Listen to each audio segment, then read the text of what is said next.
This is incredible. How fitting is this? The last nail in the coffin, the biggest piece of evidence in Reggie's motion to vacate alleging fraud upon the court, is actually filed by the Veri community themselves. The very same people the SEC claim to be the defrauded. You can't write a better story than this. This is amazing. And none of this could have happened. Seriously, Veri community, stand up and take a bow. Because none of this could have happened without your support and generous donations to help fund these two amicus briefs. This is you. You guys have done this. It's amazing. So I'm going to talk about this in a second in the video I just made. But FOIA requests have basically revealed a flash drive labeled Veritaseum, proving the account was in fact a business account and the SEC knew about it over a year before making up their story. This collapses their whole case. Their whole case is based upon the idea that Reggie funneled, dissipated assets, investor assets, through a personal account, this Kraken account. We now know that it was a business account and the SEC knew about it over a year before they claimed it was a personal account to issue a temporary restraining order freezing his assets. This is unbelievable. Holy, this just keeps getting better and better. So we have here a new docket entry, document number 126, which was filed today, July 10th, 2025. And this is a reply in support. So actually what this is a VeriDAO. It's their second amicus brief. So this is actually submitting evidence, which is highly unusual.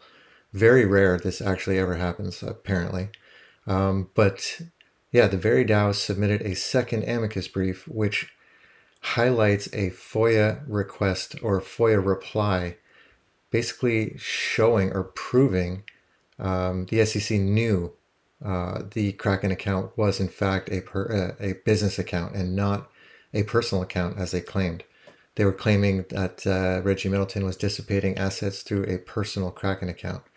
And this proves that they knew it was in fact a business account. So I wrote an article about this and we're going to jump into it right now. So this is the article. The smoking flash drive. VeriDAO FOIA request reveals new evidence of SEC's fraud on the court. VeriDAO bombshell brief exposes new SEC fraud in Middleton's case. On July 10th, 2025, VeriDAO filed a supplemental amicus brief, or amicus curiae brief, docket number 126, in the U.S. District Court of the Eastern District of New York, supporting defendants Reginald Middleton, Veritaseum Inc., and Veritaseum LLC in their FRCP 60D3 motion to vacate a 2019 consent judgment for alleged fraud upon the court by the Securities and Exchange Commission, or the SEC. The brief highlights newly obtained Freedom of Information Act, or FOIA, materials released by the SEC on July 9th, 2025, which VeriDAO claims prove the agency possessed Kraken or Payward Inc. account records as early as May 2018. So here we have one of many emails. I've only included the one in the article, but this one here shows it was an email from Nicole Madison of Kraken, who is a compliance associate, and this was sent to Jorge Tenrero on May 31st, 2018. And it attached, or it says here, attached, please find an Adobe security envelope containing documents and data to fulfill your subpoena request for U.S. residents serviced by Payward Ventures Inc. The security envelope is password protected. The password will be sent to you via a separate email. So basically, Michael, or CryptoMM of the VeriDAO, has been submitting multiple FOIA requests with the help of Adam, or We the Sheeple. Before the original bar complaint against Jorge Tenrero was filed, Michael actually received a reply back from the SEC saying that there was no information regarding any communication with the SEC and Kraken. After the bar complaint was filed, Michael received 84 pages of subpoenas, basically showing the SEC subpoenaed Kraken for this information. But no replies from Kraken was actually included in this bulk of paperwork that was sent in from the SEC. So Michael has spent a number of months back and forth trying to get this information. And just yesterday, July 9th, he received a bunch of new info. And this is one of them. So this is a reply here from, again, Kraken. And I'll just continue on with the article. These documents reportedly confirm the account central to the SEC's 2019 Temporary Restraining Order, or TRO, and asset freeze was owned by Veritaseum LLC, not Middleton personally, directly contradicting the SEC's representations to the court during an August 12, 2019 hearing. VeriDAO argues that the SEC attorneys, Jorge Tenrero and Victor Suthermanant, knowingly misrepresented the account's ownership to secure the TRO, claiming investor funds were dissipating into Middleton's personal account. So amongst some of these documents, we also have a picture of a flash drive that was actually sent to the Securities and Exchange Commission on June 12th, 2019, received on June 14th, as you can see there. So going back to the flash drive, you can actually see the flash drive is titled or labeled Veritaseum Inc. So clearly, Kraken is telling us that the Kraken account was in fact under the name Veritaseum. So moving on. The TRO transcript shows after Judge Hall stated she would not freeze personal accounts and only business accounts, Tenrero contradicted his claims, admitting on the record, quote, "I suppose business addresses," and "it's an account we can serve a freeze order on," end quote, so it too could be frozen. This is evidenced in the Memorandum of Support of FRCP 60D3, Motion to Vacate for Fraud upon the Court, docket number 119, page 15. The amicus brief accuses the SEC of suppressing this evidence for years, violating its duty of candor, and continuing the deception in its June 20, 2025 opposition to the defendant's motion. Citing cases like Hazel Atlas Glass Co. versus Hartford Empire Co. and SEC versus Debtbox, VeriDAO urges the court to vacate the order and consent judgment to restore judicial integrity, potentially without an evidentiary hearing, though one is requested by Reggie's counsel, Franklin Jason Siebert. This filing builds on the defendant's June 27, 2025 reply to the SEC's opposition, docket number 125, where Middleton's counsel, Siebert, reiterated that the SEC's misrepresentation about asset dissipation justified the 2019 freeze, demanded return of seized assets and attorney's fees, and called for the limited discovery and an evidentiary hearing to expose the extent of the alleged fraud. Interesting to note, the two amicus briefs submitted by the VeriDAO were funded through donations from Veri token holders, the very same token holders the SEC claimed were the defrauded. So this is the amicus submitted by Kenny Hertz-Perry, who are the attorneys representing the VeriDAO. And this here says, SEC versus Middleton et al., case number 19-CV-4625. VeriDAO's supplemental brief of amicus curiae in support of defendants FRCP 60D3 motion to vacate order for fraud upon the court. Dear Judge Kuntz, VeriDAO is mindful that supplemental amicus curiae filings are uncommon and must be approached with caution, particularly at post-briefing stage. However, VeriDAO is compelled to inform the court that new, critical evidence has come to light as of yesterday, July 9, 2025, which simply cannot be ignored. Specifically, VeriDAO received correspondence yesterday from the Securities and Exchange Commission, which contained previously withheld FOIA materials responsive to the heart of the issue raised by raised in defendants' motion in this matter. The SEC's July 9, 2025 production includes documents the SEC possessed as early as May of 2018 that directly refute the SEC's assertion offered to this court more than a year later in support of its TRO and fatally undermine the arguments the SEC continues to make today. In light of exceptional circumstances and newly obtained evidence, which have only come to light within the last 24 hours, VeriDAO prays that the court will accept this letter as VeriDAO's supplemental brief of amicus, curiae, in support of the defendant's FRCP 60D3 motion to vacate order for fraud upon the court. New FOIA records confirm SEC possessed Kraken account records in 2018. On July 9, 2025, a member of the VeriDAO received correspondence from the SEC regarding the Freedom of Information Act requests previously submitted to the SEC in relation to this matter. Beithman, SEC FOIA request. See Exhibit A.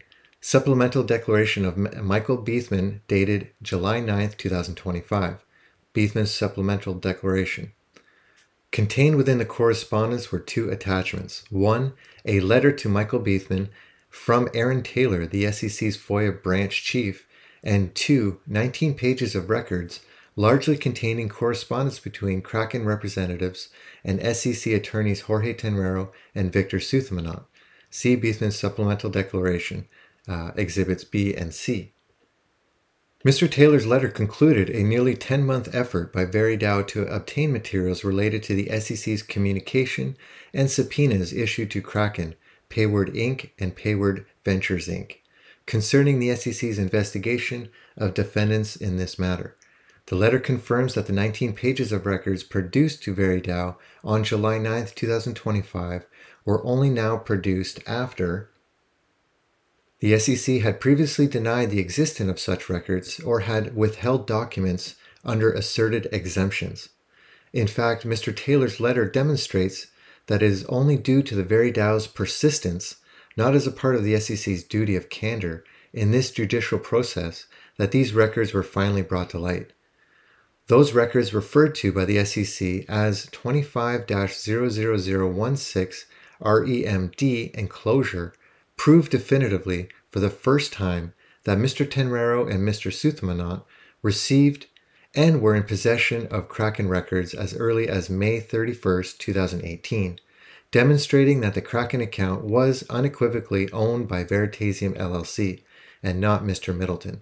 Further, those records demonstrate that the SEC's attorneys corresponded with Kraken several times prior to the August 12, 2019 hearing, and had long had in their possession a thumb drive of records which disprove misleading arguments the SEC continues to make to this day. The newly acquired evidence reveals a plain and deeply troubling truth. The SEC knew for over a year that the evidence it would eventually offer before this court was knowingly false. The SEC's opposition to defendants' motion doubles down on fiction. In its June 20, 2025 opposition to defendants' motion, the SEC asserts the defendants' claims of misconduct are, quote, baseless, meritless, and insufficient on their face, end quote. The SEC dismisses the core of defendants' allegations and implies that the factual record, despite being riddled with contradictions, evasions, and belated, quote, clarifications, end quote, somehow support the SEC's integrity. It is clear now that the SEC's position is not merely disingenuous, it is demonstrably false. The SEC's July 9, 2025 correspondence and production of records, compelled by years of FOIA resistance and ultimately remanded by the SEC's own Office of the General Counsel, confirms these records are authentic government documents, admissible under Fed R evidence, 803-8, and that the SEC possessed and suppressed evidence that unequivocally show the Kraken account was held in the name of Veritaseum LLC and not Reginald Middleton personally. This fact was directly at odds with the misrepresentations made by Mr. Tenrero and Mr. Suthmanat to this court on August 12, 2019, and the SEC's prior filings. Mr. Tenrero and Mr. Suthmanat's above misrepresentations are particularly unsettling, given that we have just learned for the first time that Mr. Tenrero and Mr. Suthamanant corresponded directly with Kraken regarding the truth of the Kraken account, owned by Veritaseum LLC, 15 months earlier. And yet, despite this knowledge, Mr. Tenrero and Mr. Suthamanant filed sworn declarations and argued in open court that Mr. Middleton was dissipating investor funds into his alleged personal account. It should not go unnoticed that the SEC not only committed fraud upon the court in 2019, but continues to do so to this day. The SEC's opposition to the defendant's motion insists that Rule 60d3 relief is unavailable because, quote, defendants admitted they entered into the 2019 consent